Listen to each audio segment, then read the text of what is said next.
Let's just dive right into this. Let's go. So we all know David and Goliath. This is probably like the most Googled story in the Bible, and there's a reason for that because it's awesome. But I don't think most people understand why that story is so important. Let me break it down for you real quick. Goliath was a literal giant.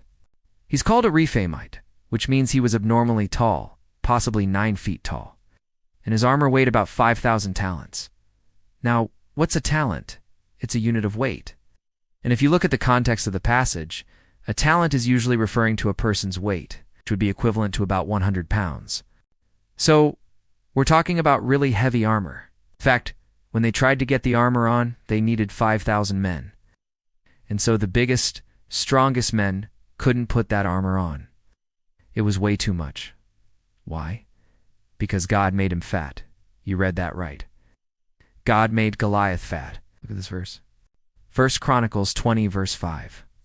And there came out from the camp a champion named Goliath of Gath, whose height was 6 cubits and 7 palms. Now, what are cubits? Well, it's a unit of measurement. If you take a look at the context, it refers to the length from someone's elbow to their fingertips. Now, if you average the length of a human arm, a hand and fingers included, it comes out to about 18 inches. Now, if you multiply 18 inches by 8, because that's how many cubits tall Goliath was, it comes out to 9 feet tall. Now, if you add another 7 palms to that, and a palm is 3 fingers wide, it comes out to a little over 9 feet tall.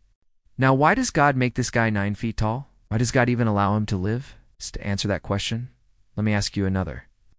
Do you know why there's only one Bethlehem in the entire country of Israel? If you said, I don't know, raise your hand. Don't feel bad. No one knows. But here's what I've discovered. The original name of that city wasn't Bethlehem, it was actually Bethlehem.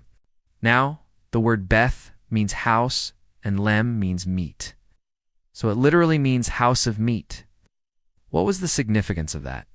Well, in the book of Ruth, right before David was born, there was a famine in Bethlehem. They didn't have any food, and so the people had to leave and go to another place.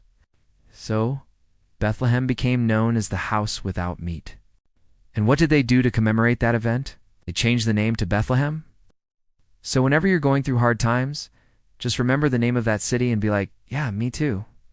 I'm going through some stuff right now. Anyway, back to Goliath.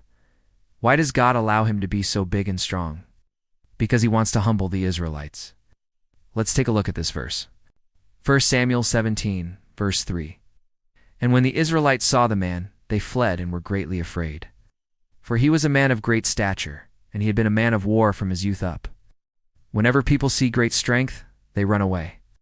That's what happened to the Israelites. They were scared. But here's the amazing thing. There was a young boy who wasn't afraid. His name was David. And he looked at this giant and he was like, hey, no problem, I can take you. And everyone around him was like, are you crazy? Are you out of your mind? That guy is 9 feet tall, and you like 5'2"? But David was unworried. Why? Because he knew something the rest of the Israelites didn't know. He knew that God didn't get glory by building a tower, by having the biggest army, or by raising up the greatest king.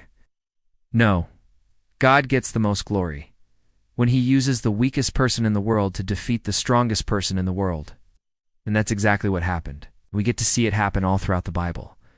Let's take a look at the book of Esther. She was a weak nobody, unknown girl who was chosen by God to save an entire nation. Or let's look at Joseph. He was thrown into prison for something he didn't do and ended up saving an entire nation through a dream. Or let's look at Daniel. He was thrown into a lioness den for not bowing down to an idol, and God closed the mouth of lions for him.